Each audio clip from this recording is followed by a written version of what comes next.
Hello student, स्वागत है आपका हमारे एएस कोचिंग सेंटर में। मैंने बोला था कि मैं 1000 होम साइंस का क्वेश्चन लाऊंगी, क्योंकि 1000 क्वेश्चन का पीडीएफ बनाना मुझे बहुत ही डिफ़िकल्ट लग रहा था, इसलिए मैंने बिना पीडीएफ बनाया आपको ऐसे ही सोचा पढ़ा दूँ। अभी मैं एक वीडियो में 500 क्वेश्चन कराऊंगी और नेक्स्ट वीडियो में 500, आपके 1000 कंप्लीट हो जाएंगे। 1000 एक ही वीडियो में लाने पे वीडियो 2.5 से 3 घंटे के हो जाएंगे, इसलिए मैंने सोचा कि मैं एक वीडियो में 500 कराती हूँ और नेक्स्ट वीडियो में 500 करा दूँगी। वीडियो आपको अच्छी लगे तो लाइक शेयर एंड सब्सक्राइब ज़रूर कीजिएगा, क्योंकि आपका एक लाइक, एक शेयर, एक सब्सक्राइब मुझे मोटिवेट करता है, तो मुझे मोटिवेट करते रहिए ताकि मैं आपके लिए ऐसे ही वीडियो लाती रहूँ। चलिए आते हैं हम आज के अपने पहले क्वेश्चन पे। तो शुद्ध तरल आहार नहीं है, तो शुद्ध तरल आहार चाय को नहीं बोलते हैं। डिब्बा बंद जैम या जेली पे चिन्ह लगा रहता है एफपीओ का। एस्बेस्टस है एक प्राकृतिक रेशा। उल्टा टाका को कहते हैं पर्ल टाका। आंतों की भीति से उत्पन्न होने वाले हार्मोन को कहते हैं कोलिसिस्टोकाइनिन। स्काउरिंग का प्रयोग होता है उनमें। ढाका के मलमल का निर्माण होता है सूती रेशों से। बाल विकास के विभिन्न पहलू हैं शारीरिक विकास, गत्यात्मक विकास एवं भाषा विकास। व्यक्तिगत संपर्क, पारस्परिक सद्भाव एवं मैत्री बढ़ाने की दृष्टि से कौन सी विधि अत्यंत लाभकारी है? तो फॉर्म व घर पे भेंट। जैविक मूल्य का प्रयोग किसकी गुणवत्ता माप के लिए होता है? तो प्रोटीन। बच्चों में रिकेट्स होने की संभावना बढ़ जाती है किस विटामिन के नहीं मिलने पे? तो विटामिन डी। एक वयस्क में प्रतिदिन कैल्शियम की कितनी मात्रा की आवश्यकता होती है? तो 500 ग्राम की। दांतों में सड़न से बचाव हेतु सप्लाई वाटर में क्या मिलाया जाता है? तो फ्लोरीन।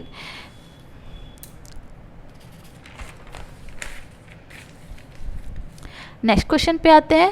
पॉलिस्टर रेशे होते हैं लंबी कड़ी वाले पॉलीमर को बोलते हैं। संश्लेषित रेशे डेक्रोन को इंग्लैंड में क्या कहा जाता है? तो पॉलिस्टर। डेक्रोन के रेशे को सूक्ष्मदर्शी से देखने पर कैसे दिखते हैं? तो कांच की सीधी छड़ की तरह। डेक्रोन के रेशे में आर्द्रता, प्रतिधारण क्षमता एवं अशोषकता का अभाव रहता है। डेक्रोन के रेशे ताप का सुचालक होते हैं। वेनजीन रिंग पाए जाते हैं तो डेक्रोन के रेशे में। कैलेंड्रिंग परिसज्जा में डेक्रोन के रेशे चिकने हो जाते हैं, वह गाढ़े कम हो जाते हैं। वाश एंड वियर वस्त्र निर्मित होते हैं तो टेरिलिन एवं सूती रेशों से। उनका उत्तम अनुकल्प है ऑर्लॉन।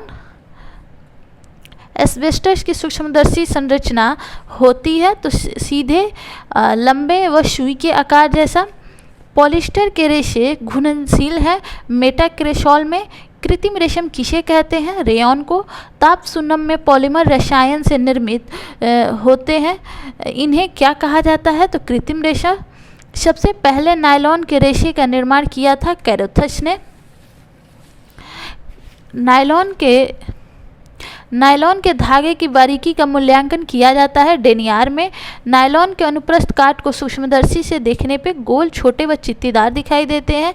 नायलॉन का धागा अत्यधिक मजबूत होता है। इसकी यह मजबूती हाइड्रोजन बॉन्ड एवं अणु के मजबूती के कारण होता है। शुद्ध नायलॉन से निर्मित वस्त्र कहलाते हैं 100% नायलॉन के वस्त्र। नायलॉन को सर्वप्रथम खोज किसने की कहाँ हुई थी? तो अमेरिका में। और नायलॉन निर्माण के लिए प्रयुक्त होता है 66 पॉलीमर। पॉलीएमाइड रेशे हैं नायलॉन रेशे। हेक्सामिथाइल डायमीन और एटिपिक एसिड के पॉलीमर को क्या कहते हैं? नायलॉन कहते हैं। रेयॉन की खोज हुई थी 19वीं शताब्दी में। कृत्रिम रेशम कहते हैं रेयॉन को। रेयॉन का शाब्दिक अर्थ है सूर्य की किरणों का परावर्तन। नाइट्रोसेलुलोज विधि से सर्वप्रथम रेयॉन का निर्माण किया था काउंट हिलेरी डी चार्टोनेट ने। इन्हें रेयॉन का पिता भी कहा जाता है। कुप्रामोनियम विधि द्वारा रेयॉन निर्माण में रुई की पट्टियों को सोडा एस तथा सोडियम हाइड्रोक्लोराइड के साथ उबालकर ब्लीच कराया जाता है क्लोरीन से। नाइट्रोसेलुलोज विधि द्वारा रेयॉन निर्माण में रुई की पट्टियों की प्रक्रिया कराई जाती है नाइट्रिक अम्ल तथा सल्फ्यूरिक अम्ल से। आजकल रेयॉन का निर्माण किया जाता है विस्कोस विधि द्वारा। एसीटेट सेलुलोजिक विधि से रेयॉन तैयार करने का श्रेय प्राप्त है हेनरी व ड्रेफ्स को। सूक्ष्मदर्शी से देखने पर रेयॉन का अनुप्रस्थ काट दिखाई देता है पतली एवं धारियों वाली छड़ के समान। रेयॉन के रेशे का व्यास निर्भर करता है स्प्रिन रेट के छिद्रों पर। वस्त्रों की रानी कहा जाता है रेशम को। वस्त्रों का जन्मदाता रेशम का जन्मदाता माना जाता है चीन को। रेशम की देवी कहा जाता है शी लिंगची को। रेशम उत्पादन में प्रथम स्थान प्राप्त है जापान को। रेशम के कीड़े की किस अवस्था से रेशम प्राप्त किए जाते हैं? तो प्यूपा से। रेशमी रेशों पर रंग पक्के चढ़ते हैं। ये रंग इनके स्वभाव एवं प्रकृति के अनुरूप होते हैं, तो अम्लीय रंग पक्के चढ़ते हैं। रेशम के रेशे की सूक्ष्मदर्शी रचना होती है चिकने, कोमल व दो अलग अलग रेशों से बुना हुआ सीधी छड़ जैसा। अरंडी के पेड़ों पर पलने वाले कीड़ों से प्राप्त रेशम को कहते हैं एरी रेशम। मूंगा रेशम का रंग होता है सुनहरा पीला। कता हुआ रेशम से वस्त्र बनता है निम्न कोटि का। राजसी वस्त्र कहा जाता है रेशमी वस्त्रों को। फिलामेंट कोश, डोमियन, नाइल किसके प्रकार हैं? तो ये सब रेशम के प्रकार हैं। रेशम के प्रोटीन का नाम है फाइब्रिन। डैश उष्मा का कुचालक होता है, तो रेशम उष्मा का कुचालक होता है। रेशम के कीड़े का जीवन चक्र होता है लगभग 30 से 60 दिनों की। अंडे से कीड़े बनने तक की अवस्थाओं का सही क्रम है अंडा, लार्वा, प्यूपा एवं कीड़ा। प्यूपा के स्टेज में हमें रेशम प्राप्त होता है। भारतीय क्षय रोग समिति की स्थापना कब हुई थी? 1939 में। भारतीय अंधजन राहत समाज की स्थापना किस सन में की गई थी? 1946 में। भारत में परिवार नियोजन समिति की स्थापना किस सन में की गई थी? 1949 में। भारतीय अंधजन राहत समाज की स्थापना 1946 में और भारत में परिवार नियोजन समिति की स्थापना 1949 में। मातृ शिशु स्वास्थ्य एवं नर्सिंग केंद्र कहाँ पर स्थित है? तो कोलकाता में। 4 जुलाई 1975 निस्पिट की स्थापना कब हुई थी? 4 जुलाई 1975 में। भारतीय रेड क्रॉस सोसाइटी की स्थापना कब किया गया? 1920 में। यूनिसेफ को यूएनओ का अस्थायी अंग कब बनाया गया? तो 1953 में।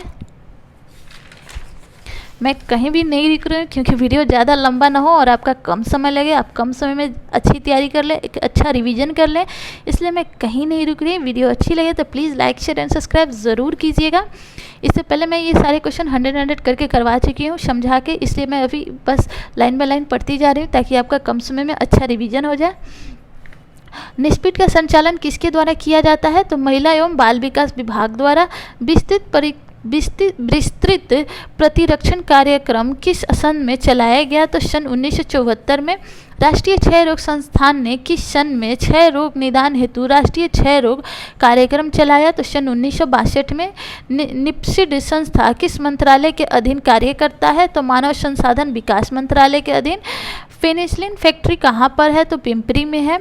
विश्व स्वास्थ्य संगठन के द्वारा कब से सभी कार्यालयों में धूम्रपान निषेध का कानून लागू कर दिया गया है? तो 7 अप्रैल 1987 में। विस्तृत प्रतिरक्षण कार्यक्रम किसके द्वारा चलाया जा रहा है? तो WHO के द्वारा। मानसिक रूप से विक्षिप्त रोगियों को बंधन में रखने हेतु किस सन में कौन से कानून बनाए गए? सन 1912 में लुनेंसी कानून। संयुक्त राष्ट्र संगठन ने प्राकृतिक विपदा से जूझने के लिए united nation disaster relief organisation की स्थापना कब की? तो सन 1972 में। अखिल भारतीय नारी सम्मेलन की स्थापना कब हुई? तो 1926 में। हिंदू कुष्ठ निवारण संघ की स्थापना कब की गई? तो 1950 में। एंड बाल विकास के क्षेत्र में निप्सिड के प्रशंसनीय कार्य के लिए यूनिसेफ के द्वारा कौन सा अवार्ड से सम्मानित किया गया है? यूनिसेफ के द्वारा कौन सा अवार्ड से सम्मानित किया गया है? तो वो है Morris Petty memorial award. ICMR ने 2020 RDA सारणी के अनुसार साधारण आधारीय चयापचय दर पर संदर्भित भारतीय महिला एवं पुरुष का वजन निश्चित हुआ है।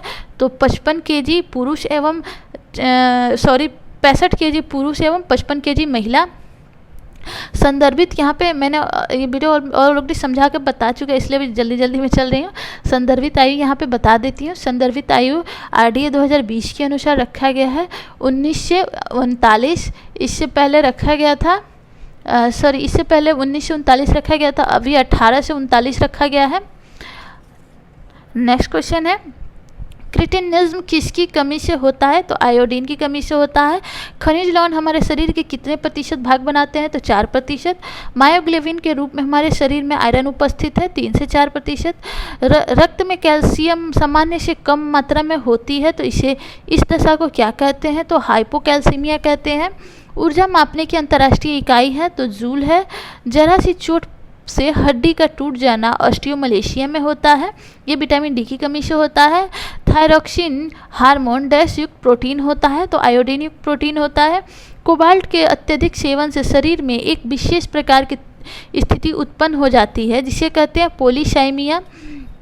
ऑस्टियोमलेशिया मुख्य रूप से होता है तो वयस्क अवस्था में फ्लोरोसिस रोग से हो जाता है, जब पानी में क्लोरीन की मात्रा 1 ppm से कम पाई जाती है तो फ्लोरोसिस रोग हो जाता है। 1 ppm से ना कम पाना चाहिए और ना ही ज़्यादा। नेक्स्ट क्वेश्चन देखते हैं। शरीर में लोहे की प्राकृतिक विनाश को कहते हैं हीमोलाइसिस। क्लोरीन के कार्य हैं तो एसिड बैलेंस में, शारीरिक वृद्धि में, पेशियों के समान संकुचन में। एक औसत वयस्क के शरीर में लगभग कितने ग्राम कैल्शियम होता है? तो 1200 ग्राम। वयस्क मानव शरीर में लगभग 10 ग्राम पोटेशियम होता है तो 250 ग्राम। प्रत्येक ग्राम हीमोग्लोबिन में कितने mg आयरन होते हैं? तो 3 से 4 mg। जो कच्चे अंडे का सेवन करते हैं उनके शरीर में अक्सर किसकी कमी हो जाती है? तो बायोटीन की। फल एवं सब्जियों को कीड़े से बचाने के लिए डैश युक्त कीटनाशक का छिड़काव किया जाता है तो फ्लोरीन युक्त। गन्ने के रस में उपस्थित जल का वाष्पीकरण हो जाता है धूप में रखने पे। गुड़ उत्पादक होता है गुड़ ऊर्जा का उत्पादक होता है। चाशनी गाढ़ी होने के लिए आज का टेम्परेचर कर दिया जाता है तो कितना कर दिया जाता है? तो 115 डिग्री सेल्सियस, 115 डिग्री से 118 डिग्री सेल्सियस। गुड़ में विद्यमान रहता है कैल्शियम एवं लोहा। गुड़ में सुक्रोज का प्रतिशत होता है 6.5 से 8.5%। गुड़ में खनिज लवण पाया जाता है 2 से 5%। 2 से 5%। अच्छे गुणवत्ता वाले गुड़ का रंग होता है हल्का पीला। शक्कर की अधिकता नष्ट कर देती है दांतों के इनेमल। गुड़ की अधिकता से विकार उत्पन्न हो जाता है पाचन संबंधी।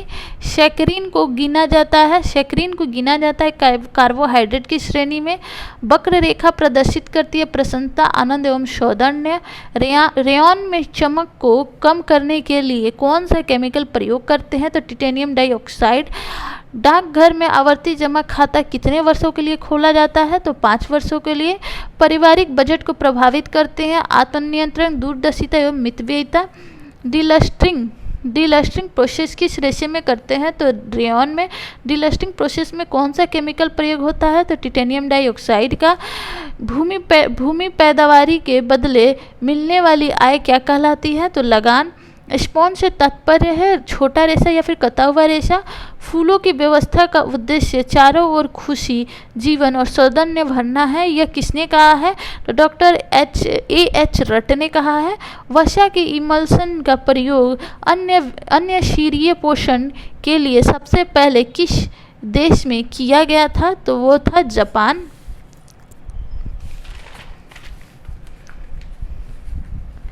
ORS पूर्ण रूप से है ओरल रिहाइड्रेशन। ORL का पूर्ण रूप है ओरल रिहाइड्रेशन सॉल्ट। नली के द्वारा आहार देने को यह भी कहा जाता है तो टोटल पेरेंटल पोषण।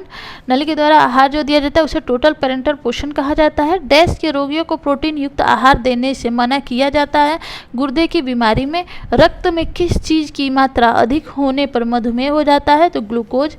स्त्रियों में मधुमेह होने की संभावना किस अवस्था में होती है? तो गर्भावस्था। मधुमेह रोग है वंशानुक्रम। मधुमेह में किस दवा को रोगी को दिया जाता है? तो इंसुलिन। HbA1c की वह मात्रा जिसके ऊपर मनुष्य मधुमेह से ग्रस्त माना जाता है तो 6.5%। गेस्ट्रेंसल डायबिटीज़ है गर्भावस्था में होती है। इंसुलिन का श्रवण होता है बीटा कोशिका से।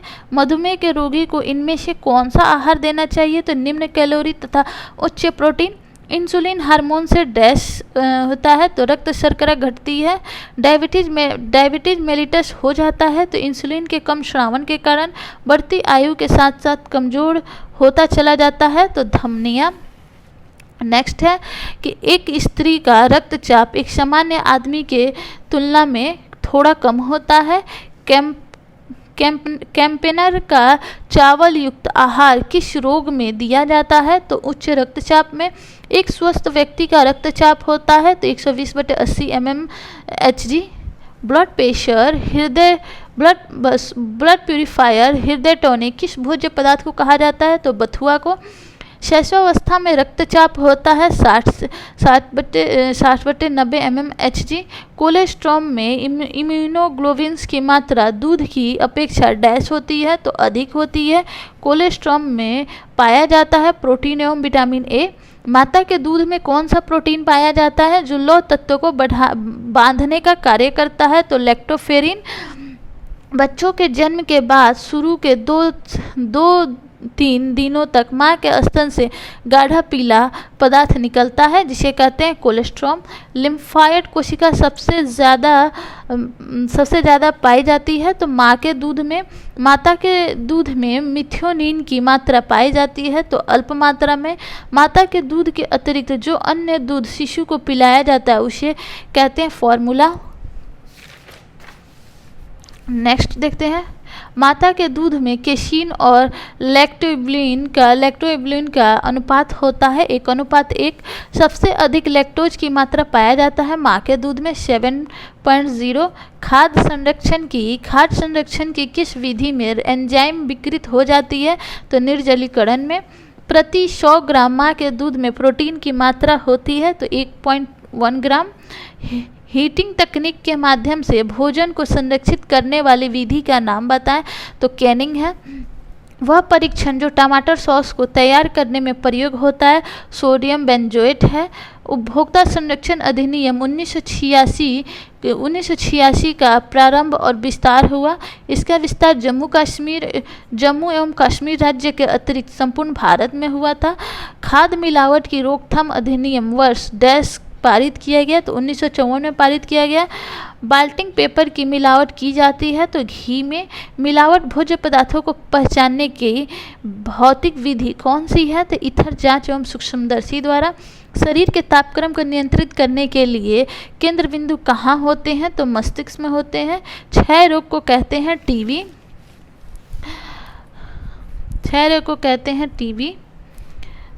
क्षय रोगी को वसा की मात्रा देनी चाहिए 40 ग्राम। अतिसार कितने प्रकार का होता है? तो 2 प्रकार का होता है। यकृत के रोगग्रस्त के बाद सबसे पहले प्रकट होने वाली लक्षण है पीलिया। पेप्टिक अल्सर के मुख्यतः प्रकार हैं तो 2। सिप्पी का आहार दिया जाता है तो अल्सर में। सिप्पी आहार की सबसे बड़ी कमी इसमें है वसा की मात्रा बढ़ जाती है। एडरसन यूलिनग्रेट लैंडहॉर्स्ट का आहार दिया जाता है तो पेप्टिक अल्सर में। अल्सर फैलने का मुख्य कारण है दूषित जल, दूषित दूध, पेय पदार्थ, सड़े गले फल। ज्वर के प्रभाव से श्वसन दर बढ़ती है। आरडीए 2020 में पहली बार किस पोषक तत्वों के समूह को शामिल किया गया है? तो फाइबर एवं कार्बोहाइड्रेट। बुखार में कैलोरी की मांग डैश जाती है तो 50% बढ़ जाती है। आरडीए के अनुसार एक गर्भवती महिला को राइबोफ्लोविन प्रस्तावित किया गया है तो 2.7 mg पर डे। आरडीए 2020 के अनुसार वयस्क को फोलेट की मात्रा प्रस्तावित किया गया है तो 220 माइक्रोग्राम पर डे। तो आरडीए 2020 के अनुसार 6 से 12 माह के बच्चों के लिए विटामिन डी की मात्रा प्रस्तावित किया गया है तो 400 microgram per day. Next question है कि भोज्य पदार्थों के ऊर्जा मूल्य को नापने की प्रत्यय विधि है तो बम कैलोरीमीटर। बीएमआर होता है वृद्धावस्था, बीएमआर कम होता है तो वृद्धावस्था में। व्यक्ति के शरीर में कुल ऊर्जा की मांग क्रियाशीलता पर निर्भर करती है तो मांसपेशियों की गति पे। बुखार में शरीर की 1 फ़ारेनहाइट तापमान बढ़ने पर बीएमआर 7% बढ़ जाती है। नींद में बीएमआर 5 से 10% कम हो जाता है। अधिक परिश्रम वाले कार्य घुड़सवारी हैं। कार्बोज का निर्माण होता है प्रकाश संश्लेषण क्रिया से। सुक्रोज है disaccharide. Amylase plus amylopectin starch होंगे। अपूर्ण प्रोटीन में आवश्यक अमीनो अम्ल का अभाव रहता है। अंडे से प्राप्त प्रोटीन सर्वोत्तम होता है। जिलेटिन प्रोटीन अपूर्ण होते हैं। वसा कार्बनिक यौगिक होता है। प्रचार प्रक्रिया में सम्मिलित है। प्रेषककर्ता, संदेश एवं माध्यम। समय प्रबंधन के औजार हैं शिखर भार एवं कारवक्र। नेक्स्ट है साइकोबाल्निटिक सिद्धांत दिया गया है तो सिगमंड फ्रायड के द्वारा दिया है। साइको एनालिटिक सिद्धांत दिया गया है तो सिगमंड फ्रायड द्वारा दिया गया है। जब शोध क्षेत्र के समस्त व्यक्तियों से आंकड़े एकत्रित किए जाते हैं तो उसे कहते हैं समष्टि। निर्देशन की विधि है अनुक्रमिक सविचार एवं स्तरित। पॉलीयूरिया किस बीमारी में दिखाई पड़ता है तो डायबिटीज। लड़ने या उड़ान के हार्मोन है एड्रेनल। इलेक्ट्रोमायोग्राफी मापता है तो मांसपेशियों के बीच का। परिवार किस प्रकार की संस्था है तो सामाजिक संस्था है। उच्च शिक्षा का लक्ष्य क्या होता है तो योग्यताधारी मानव संसाधन उत्पादित करना। शैक्षिक संस्थाओं के प्रबंध का महत्वपूर्ण गुण क्या है तो कुशल प्रबंधन, छात्र एवं कर्मचारियों का कल्याण, संस्थाओं के उद्देश्यों की पूर्ति। किस उत्पाद के लिए ओटाई की आवश्यकता होती है तो रुई की। कॉलर और कप की सिलाई में किस प्रकार की सिलाई का इस्तेमाल करते हैं जो दिखाई नहीं देती तो तिरछी हेमिंग टाका। दूध का प्रयोग किस धब्बे को मिटाने के लिए किया जाता है तो बॉल पेन की स्याही का। धुलाई वाला सोडा किस धब्बे को मिटाने के लिए प्रयोग में होता है तो चिकनाई का। रासायनिक सिद्धांत के अनुसार प्राथमिक रंग है लाल, पीला, नीला। रंग चक्र में से एक दूसरे के निकट रंग लिए जाते हैं और इन सभी में कोई एक रंग समान रूप से होता है तो वो है समानुपाती रंग योजना। यह रंग दिन भाव पतझड़ सूखे का प्रतीक माना जाता है तो बादामी। रंगों के कितने श्रेणियों में विभक्त किया जा सकता है तो 5 श्रेणियों में। सबसे नाजुक रंग है तो गुलाबी। सबसे नाजुक रंग है तो गुलाबी। रंगों के हल्केपन और गहरेपन को बताता है वैल्यू। अनुरूप योजनाएं ऐसे रंगों से बनती हैं जो रंग चक्र में एक दूसरे के निकट रहते हैं। ऐसी सतह जो सभी रंग या प्रकाश किरणों को अवशोषित कर लेती है वह काला दिखाई देती है। रंगों की तीव्रता को बताता है तो क्रोमा। रंगों के 3 मुख्य गुण होते हैं। जो वैल्यू सामान्य से गहरे की ओर होती है उसे शेड कहते हैं। मध्य युग में इसे किसानों का रंग समझा जाता है था तो बादामी। नेक्स्ट है आयरिश लोग इस रंग को भाग्य का प्रतीक मानते हैं तो हरा। ऐसी सतह जो सभी रंगों को समान रूप में परिवर्तित करती है वह सफ़ेद प्रकाश में सफ़ेद दिखाई देती है। किन रंगों के मिश्रण से विविध रंग बनाए जाते हैं तो लाल, पीला, नीला। विपरीत रंग योजना के प्रकार नहीं है तो चतुर्थ पूरक योजना। विपरीत रंग योजना के प्रकार है तो पूरक रंग योजना, दोहरी पूरक योजना एवं खंडित पूरक रंग योजना। प्रकाश के सबसे छोटे आकार के लहर से कौन सा रंग बनता है तो बैंगनी। डैश प्रणाली में रंग को उनके 3 आयाम के रूप में वर्णित किया जाता है तो मुंसेल रंग को। यह एक सौम्य रंग होता है तो ग्रे। रंगों के नाम को दर्शाता है तो ह्यू रंगों के नाम को दर्शाता है। किसी भी रंग को सफ़ेद पृष्ठभूमि में देखने पर वे गहरे दिखाई देते हैं। जो वैल्यू सामान्य से हल्की होती है उसे टिंट कहते हैं। भौतिक शास्त्रियों के अनुसार प्राथमिक रंग होते हैं लाल, हरा, बैंगनी। संपूरक रंग गर्मपन और ठंडापन में संतुलन स्थापित करते हैं।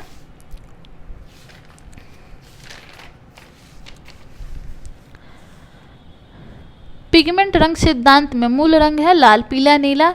गर्म रंग आगे बढ़ने वाले होते हैं तो पूरक रंग योजना कितने प्रकार की होती है तो 4 प्रकार की। प्रकाश के सबसे लंबी लहर से कौन सा रंग बनता है तो लाल। लाल रंग व्यक्ति को फुसफुसाने, चिल्लाने, सजनता से बोलने के लिए उत्साहित करता है। रंगों के प्रयोग में आवश्यक है लक्ष्य। राजसी रंग माना जाता है बैंगनी को। कितने रंग मिलकर स्तरीय रंग चक्र का निर्माण करते हैं तो 12। अनुरूप योजनाएं डैश प्रकार की होती हैं तो 2। यह रंग वृद्धावस्था का प्रतीक माना जाता है तो काला। यूनानियों के लिए यह रंग जीवन का प्रतीक माना जाता है काला। मोती झरा रोग किस अंग से संबंधित है तो छोटी आंत से। ज्वर में किसका चयापचय बढ़ता है तो प्रोटीन का। किस रोग की तीव्र दशा में निमोनिया के रोगी का आहार ही उपयुक्त होता है तो इन्फ्लुएंजा। यकृत किस विटामिन का संग्रह कक्ष होता है? तो विटामिन ए का। किस रोग की स्थिति में कार्बोहाइड्रेट की मात्रा बढ़ा देनी चाहिए? तो पीलिया। कौन सा रोग अल्पकालीन है परंतु ज्वर बहुत तीव्र होता है? तो निमोनिया। यह रोग मुख्यतः पित्तरस वाहिका में बाधा उत्पन्न होने से होता है। तो विलियरी सिरोसिस। किस रोग में सहसा पेट में दर्द होता है? तो थैलेसीमिया रोग में। किस रोग में संतुलित और पौष्टिक भोजन की अत्यंत आवश्यकता होती है? तो मलेरिया में। किस पौष्टिक तत्व की आवश्यकता रोगी के न्यूनतम उपापचयन की दर में बढ़ने के कारण महत्वपूर्ण है? तो विटामिन। ज्वर में किसका भंडार क्रमशः घटता है? तो ग्लूकोज का और ग्लूकोजन का। इसे पोर्टल या लिनस सिरोसिस भी कहते हैं। तो डिफ्यूज हेपेटिक एवं फाइब्रोसिस को। 6 रोग में ज्वर होता है हल्का। हेपेटाइटिस ई के कारण गर्भवती स्त्रियों में मृत्यु की दर कितने प्रतिशत आंकी जाती है? तो 20%। इसमें यकृत की अधिकांश कोशिकाएं या तो नष्ट हो जाती हैं अथवा निष्क्रिय हो जाती हैं। तो पोस्ट नेक्रोटिक स्केरिंग में।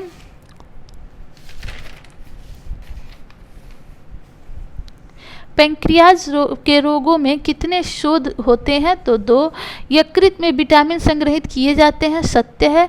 किस रोग से ग्रसित रोगी का आहार रोग की तीव्रता से निर्भर करता है? तो चेचक। 6 रोग से सबसे अधिक कौन सा अंग प्रभावित होता है? तो फेफड़ा। किस पोषक तत्वों की कमी से वशीय यकृत तथा परिगलन को बढ़ावा मिलता है? तो प्रोटीन। यकृत का रंग होता है चॉकलेटी भूरा लाल। किस रोग में विटामिन ए का चयापचय विपरीत रूप से प्रभावित होता है? तो 6 रोग में। किस रोग में रोगी को 1 लीटर तक दूध दिया जा सकता है? तो निमोनिया में। किस रोग में प्रारंभ में केवल दूध और फलों के रस ही दिए जा सकते हैं? तो खसरा में। किस पौष्टिक तत्व के खाने से ग्लाइकोजन के भंडार की पूर्ति हो जाती है? तो कार्बोहाइड्रेट। कौन से गृहशास्त्री ने धुलाई उपकरणों की 3 व्यवस्था का तुलनात्मक अध्ययन किया है? तो आर्यस एवं एलिजाबेथ ने। लीड कैंप ने 1947 में किस विषय पे अध्ययन किया? तो सुबह का नाश्ता तैयार करने पे। किसने कार्य की दिशा पर ध्यान केंद्रित किया व खंगालने हेतु उथले एवं गहरे सिंक के उपयोग पर तुलनात्मक अध्ययन किया? तो नेल्सन ने। जीन लीडमैन ने सन 1947 में ग्रामीण घरों में भोज्य पदार्थों को संग्रह पर अध्ययन किया। इनकी क्रियाविधि किसके चार्ट द्वारा की गई है? तो प्रोसेस चार्ट द्वारा। वस्त्र सुखाने की क्रिया में वस्त्रों की देखरेख की 4 विधियों में लगने वाली शक्ति और समय मूल्य का अध्ययन किस सन में किसने किया? तो फ्रेजियर ने 1953 में। तो फ्रेजियर ने 1953 में। एक प्याला, एक तस्तरी, एक गिलास धोने के चक्र का विश्लेषण किसके द्वारा किया गया? तो श्रीमती ग्लोबल द्वारा। सन 1930 ईस्वी में हेनर व वेडर ने किस संबंध में अध्ययन किया? तो बर्तन धोने की विधि के संबंध में। पालक व चुकंदर को बनाने में बाएं हाथ का भी उपयोग करने पर किसने अध्ययन किया? तो ग्रास एवं एल्बर्ट ने। सन 1951 में किसने प्रेस करने के तख्ते और कुर्सी के बैठक की आरामदायक ऊंचाई का संबंध में अध्ययन किया? तो म्यूज ने। नेल्सन ने कार्य की दिशा पर ध्यान केंद्रित किया व खंगालने हेतु उथले और गहरे सिंक के उपयोग पर तुलनात्मक अध्ययन किया। यह किस विधि पर आधारित था? तो माइक्रोमोशन अध्ययन द्वारा।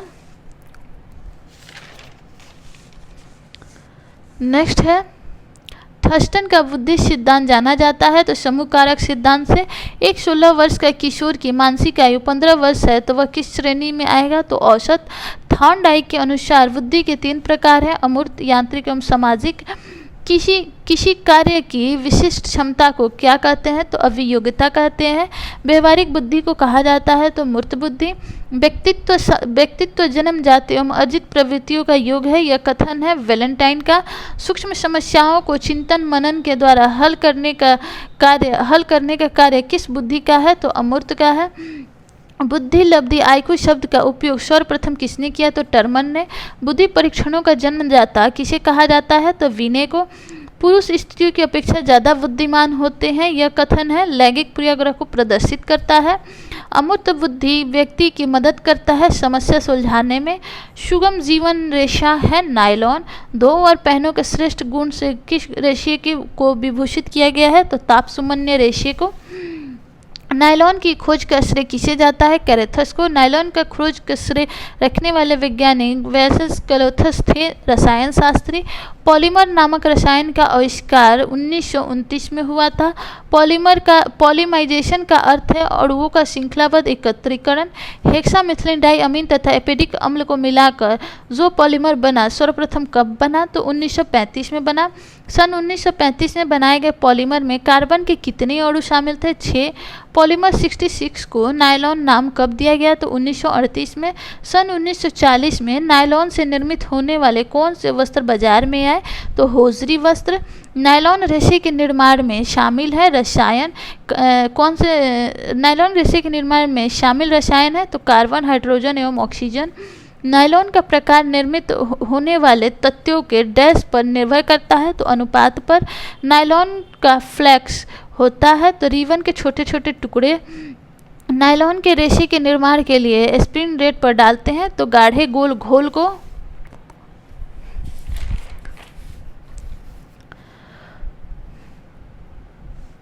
पर्यावरण संरक्षण अधिनियम 1986 को संसद में पारित किया गया तो मार्च 1986 में पर्यावरण संरक्षण अधिनियम 1986 को कब लागू किया गया? तो 19 नवंबर 1986 को लागू किया गया। पर्यावरण शब्द की उत्पत्ति फ्रेंच शब्द के इन्वर्न से हुई है। प्राकृतिक रूप से पर्यावरण में होने वाले वायु प्रदूषण का स्रोत है ज्वालामुखी से निकली राख। फ्लोरोसिस रोग हो जाता है जब पानी में क्लोरीन की मात्रा 1 ppm से कम पाई जाती है। फल एवं सब्जियों को कीड़े से बचाने के लिए फ्लोरीन युक्त कीटनाशक का छिड़काव किया जाता है। रक्त में कैल्शियम सामान्य से कम मात्रा में होता है तो इस दशा को कहते हैं हाइपोकैल्सीमिया। एक वयस्क के शरीर में लगभग कितने ग्राम कैल्शियम होता है? तो 1200 ग्राम। शरीर में लोहे के प्राकृतिक विनाश को कहते हैं हीमोलाइटिस। क्लोरीन के कार्य हैं तो एसिड बेस बैलेंस में शारीरिक वृद्धि में, पेशियों के सामान्य संकुचन में। मायोग्लोबिन के रूप में हमारे शरीर में आयरन उपस्थित होता है 3 से 4%। खनिज लवण हमारे शरीर में कितने प्रतिशत भाग में पाए जाते हैं? तो 4%। प्रत्येक ग्राम हीमोग्लोबिन में कितने mg आयरन होता है? तो 3 से 4 mg।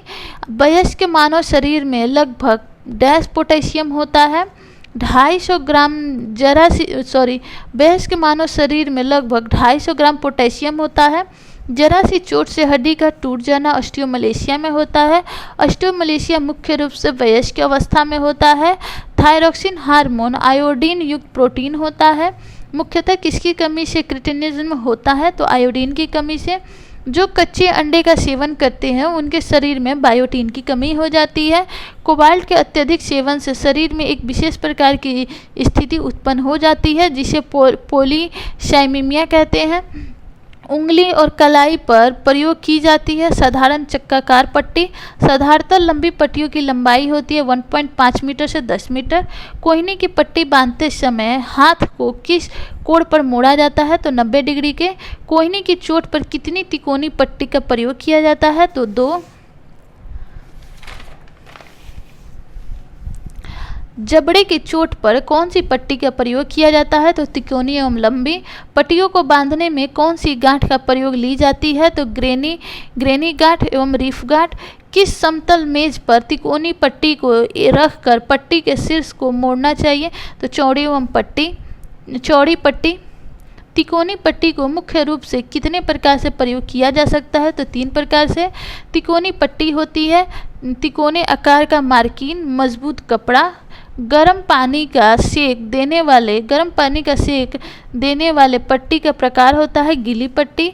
हड्डियों को चोट तथा मोच में प्रयोग किया जाता है गीली पट्टियों का। प्राथमिक चिकित्सक में गीली पट्टी कितने प्रकार की होती है? 2। प्राथमिक चिकित्सक है तो सूखी पट्टी कितने प्रकार की होती है? 3। उपयोगिता के आधार पर पट्टियों को कितने भागों में विभाजित किया गया है? 2। रेखाओं को मिलाकर बनाया गया डिजाइन क्या कहलाता है? तो ज्यामितीय डिजाइन। एग्जाम्पल में देख सकते हैं। नेक्स्ट क्वेश्चन है समतल या फिर क्षैतिज रेखा प्रदर्शित करता है तो चौड़ाई। इसे बोलते हैं समतल या फिर क्षैतिज। आँखों को गति प्रदान करती है। लय, पिरामिड कौन से डिजाइन को दिखाता है? तो रचनात्मक। डिजाइन कितने प्रकार की होती है? तो 2, सजावटी और रचनात्मक। पुष्प सज्जा की शुरुआत कहाँ से हुई थी? चीन से। पुष्प सज्जा पूरे विश्व में प्रसारित कहाँ से हुई? तो जापान में। विदेशी पुष्प सज्जा है तो रिका, शोका, मोरीबाना, नाजीरे। इकेबाना का अर्थ है जीवित फूल। टोकेबाना का अर्थ है मंदिर। शिन प्रदर्शित करता है स्वर्ग को। फूलों को ताज़े बनाए रखने के लिए कौन सा पदार्थ उपयुक्त होता है? तो नमक, बोरिक एसिड एवं एल्कोहल। सिट्टू सज्जा है तो स्थान में परिवर्तन नहीं किया जाता। सिट्टू सज्जा में किस अवस्था में समय धन की मांग ज़्यादा होती है? तो विस्तार की अवस्था में। घर बनाने के लिए उपयुक्त मिट्टी, रेतीली मिट्टी सही रहती है। मैदानी क्षेत्रों में आमुख होना चाहिए तो उत्तर दिशा में। ऐसा व्यय जिसमें कोई परिवर्तन नहीं किया जा सकता, निश्चित व्यय।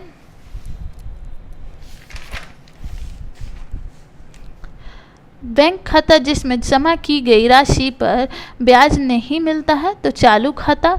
बजट का प्रकार नहीं है तो असंतुलित बजट। समस्या समाधान सोपान में शामिल पदों को क्रम में व्यवस्थित करें। तो पहला है समस्या की पहचान करना, उपयुक्त, फिर दूसरा है उपयुक्त सूचना को प्राप्त करना, तीसरा है क्रिया के उचित क्रम को व्यवस्थित करना, एंड चौथा है कि उत्तम क्रम का चुनाव करना। आय और व्यय का व्यवस्थापन कहलाता है बजट। निम्न में से कौन प्रबंध के कार्य से संबंधित है? तो हेनरी फेयोल। समय धीरे धीरे बीतने का एहसास होता है तो नीरस थकान में। थकान कितने प्रकार की होती है? तो 3 प्रकार की होती है। नीरस थकान, कुंठाजन्य थकान एवं शारीरिक थकान। नीरस थकान को ही मानसिक थकान कहते हैं। नीरस थकान को ही मानसिक थकान कहते हैं। कुंठाजन्य थकान किसे कहते हैं? तो अपने लक्ष्य में बार बार असफल होना ही कुंठाजन्य थकान कहलाती है। 15वीं शताब्दी की सज्जा शोका को कहते हैं। इसकी सजावट टेबल पे करते हैं। कार्य निष्पादन आकलन में प्रयुक्त विधियां हैं तो क्रोनो साइकिल ग्राफ या कार्य प्रति 10 और पाथवे चार्ट एवं माइक्रोमोशन। नेक्स्ट है कौन सा क्रिया को प्रदर्शित करता है? तो कौन सी क्रिया को प्रदर्शित करता है? तो वृत्त क्रिया को प्रदर्शित करता है। आयत निरीक्षण को प्रदर्शित करता है। त्रिभुज अवरोध को प्रदर्शित करता है। और ये भरा हुआ वृत्त 2 कार्य एक साथ करने को प्रदर्शित करता है। समय व्यवस्थापन को किन वर्गों में बांटा गया है? तो 2 भागों में, यंत्र एवं समय निर्धारक तत्व। समय व्यवस्थापन के यंत्र हैं कार्यवक्र, विश्राम अवधि एवं पिकलोड। मजदूर वर्ग सर्वाधिक व्यय करता है भोजन पे। गिफ्ट चेक की न्यूनतम धनराशि 11 रुपये होती है। लेखक के परिश्रमी को रॉयल्टी कहते हैं। अतिरिक्त आय बोनस है। व्यय का प्रकार नहीं है आधुनिक व्यय। डाक खाना जारी करता है किसान बचत पत्र एवं राष्ट्रीय बचत पत्र। एक निश्चित अवधि के बाद बीमा राशि 2 गुनी हो जाती है। तो किसमें हो जाती है? तो दीव बंदोबस्ती बीमा योजना में। मांसपेशीय थकान का मात्रक यंत्र है, मापक यंत्र है तो अर्गोमीटर। शरीर के घुमान का चित्रण किया जाता है मेमो मोशन में। बालक को पहला ढालने वाला मोल्डर होता है समाज। बालक का समाजीकरण कहाँ प्रारंभ होता है? तो घर से। बजट का प्रमुख है भोजन, शिक्षा एवं घर। बजट का प्रमुख मद नहीं है तो फैशन। जिस पर कोई धनराशि नहीं लिखी होती वह चेक कोरा चेक होता है। पुष्प सज्जा में कितने प्रकार के फूलों का प्रयोग किया जाता है? तो 3 से 5। परिवार का आरंभिक चरण होता है स्थापत्य काल। भविष्य के खर्च का ब्यौरा देना कहलाता है बजट। समाज की बुनियादी इकाई परिवार होती है। परिवार एक सामाजिक संस्था है। सजावटी डिजाइन का अस्तित्व रचनात्मक डिजाइन से होता है। उतार चढ़ाव का क्रम उत्पन्न करते हैं लय। कला के आधारीय तत्वों में से एक है रेखा। कला का सिद्धांत संतुलन को बोलते हैं। गृह व्यवस्था की प्रक्रिया आयोजन है। गृह व्यवस्था की प्रक्रिया तीन चरण में होते हैं। पहला आयोजन है। आयोजन, नियंत्रण एवं मूल्यांकन। बाजार का अर्थ है क्रेता एवं विक्रेताओं के बीच वस्तुओं का लेन देन। अर्थशास्त्र में बाजार का अर्थ है संपूर्ण क्षेत्र को से। बाजार का क्रम सही लगाएं तो पहले उत्पादक आता है, फिर थोक, फिर खुदरा, फिर उपभोक्ता। उपभोक्ता के प्राथमिक अधिकार कौन कौन से हैं? तो सूचना का अधिकार, चयन का अधिकार, सुनवाई का अधिकार, सुरक्षा का अधिकार। उपभोक्ता के 4 प्राथमिक अधिकार होते हैं: सूचना, चयन, सुनवाई एवं सुरक्षा का अधिकार। भारत में उपभोक्ता दिवस कब मनाया जाता है? तो 24 दिसंबर को। विश्व में उपभोक्ता दिवस कब मनाया जाता है? तो 15 मार्च को। उपभोक्ता के कर्तव्य हैं तो वस्तु का उचित चुनाव, उपभोक्ता सक्रियता एवं उपभोक्ता संगठन। कौन सी धारा उपभोक्ता शिकायत दर्ज करने की प्रक्रिया से संबंधित है? तो धारा संख्या 12 से। मिलावट निरोधक अधिनियम कब लागू हुई? तो मिलावट निरोधक अधिनियम कब लागू हुआ? तो बना 1954 में और लागू हुआ 1955 में। औषधि एवं मादक पदार्थ अधिनियम कब लागू हुआ? तो 1940 में। भार एवं माप स्तरीकरण अधिनियम कब लागू हुआ? तो 1939 को बना, लेकिन 1 जुलाई 1942 में लागू हुआ। डिब्बाबंद वस्तु अधिनियम कब लागू हुआ? तो 1970 में। आवश्यक वस्तु अधिनियम कब लागू हुआ? आवश्यक वस्तु अधिनियम कब लागू हुआ? तो 1955 में। उपभोक्ता संरक्षण अधिनियम कब लागू हुआ? तो 1986 में। एफपीओ चिन्ह किस पे लगाया जाता है? तो संरक्षित फल, सूखे फल एवं सब्जी पर, संरक्षित सब्जियों पर, अचार पे, चटनी पे, मुरब्बा पे, फलों के रस पे और जैम जेली पे।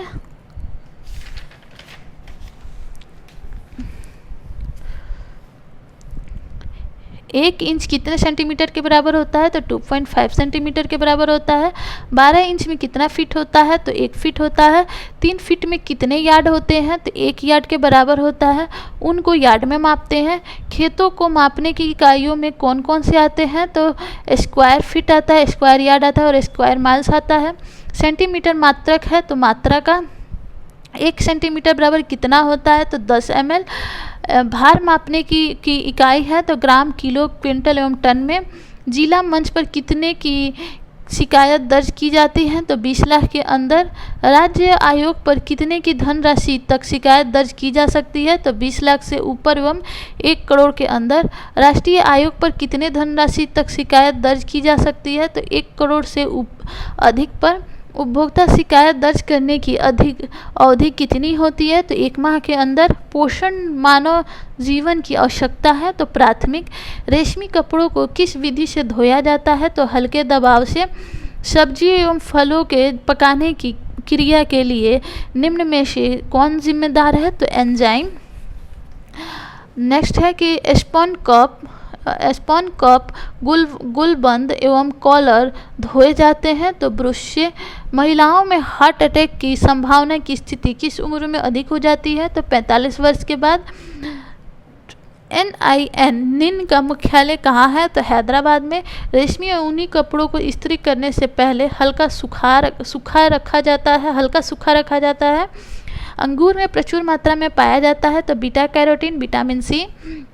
चूसड़ यंत्र द्वारा कपड़ों की धुलाई में सामान्यतः कितना समय लगता है? तो 15 से 20 मिनट। कपड़ों पर इस्त्री करना चाहिए तो कपड़ों के तंतुओं की दिशा में। मुंडेल के कार्य सरलीकरण को 3 परिवर्तन वर्गों में विभाजित किया गया है, जिसमें पहला है हाथ एवं शरीर की गतियों में परिवर्तन, दूसरा है कार्य संग्रहीकरण एवं उपकरण में परिवर्तन, तीसरा है उत्पादन में परिवर्तन। क्रियाओं को कम करना, बाएं हाथ का उपयोग और गुरुत्वाकर्षण की सहायता से शव मुंडेल के किस परिवर्तन वर्ग का उदाहरण है? तो हाथ एवं पैर की गतियों में परिवर्तन। खेल कूद के मैदान व पार्क है तो सार्वजनिक सुविधा। यह संतुलन की वह अवस्था होती है जिसमें केंद्र के दोनों ओर सामान्य दूरी पर समान भार तथा आकार का वस्तुओं से सज्जा की जाती है तो औपचारिक संतुलन। 2 प्राथमिक रंगों के मिलने से कौन सा रंग बनता है? तो द्वितीयक, जैसे कि आप देख सकते हैं लाल, पीला, नीला, ये प्राथमिक रंग है। तो लाल और पीला मिलके नारंगी बनाते हैं। ठीक वैसे ही लाल और नीला मिलके बैंगनी बनाते हैं और पीला और नीला मिलके हरा बना रहे हैं। जो रंग अल्पकालीन लक्ष्य की प्राप्ति के लिए एक चरण के रूप में रहते हैं, क्या कहलाते हैं? तो मध्य अंत लक्ष्य कहलाते हैं। यह मूल्य वातावरण के साथ समायोजन तथा उनके बीच अंतःक्रिया के लिए आवश्यक है। तो क्रियात्मक मूल्य। संवेगात्मक व्यवहार का विकास डैश की परिपक्वता पर निर्भर करता है तो एंड्रोकॉन ग्लैंड पर। बालक विकास में क्षेत्र में सर्वप्रथम परिपक्वता शब्द का प्रयोग किसने किया? तो गैसियन ने। एक बालक चलने दौड़ने जैसी गतिविधियों पर 4 से 5 वर्ष में नियंत्रण पा लेता है। एक स्वस्थ प्रौढ़ व्यक्ति में उसकी कैलोरी संबंधी आवश्यकताओं की दृष्टि से 1/2 के लिए लगभग कितने ग्राम ग्लाइकोजन उपस्थित रहता है? तो 300 ग्राम। शरीर में ग्लाइकोजन कितने मात्रा में जमा रहता है? तो 550 ग्राम। मांसपेशियों में 350 ग्राम और यकृत में 200 ग्राम। चावल में कौन सा खनिज तत्व कम मात्रा में पाया जाता है? तो आयरन व कैल्शियम। अधिक मात्रा में कार्बोहाइड्रेट पाई जाती है। ऐसा पोषक जिसमें शरीर की आवश्यकताओं के अनुपात में भोज्य तत्वों या पोषण की मात्रा एवं गुण प्राप्त नहीं होता, उसे क्या कहते हैं? तो अल्प पोषण या अपर्याप्त भोजन। मधुमेह, दीर्घकालीन अतिसार, तीव्र मासिक रक्त, मासिक वेदना, चिंता एवं निराशा किस अवस्था में होती है? तो अल्प पोषण की स्थिति में। नियासिन का निर्माण किस अमीनो अम्ल के द्वारा किया जाता है?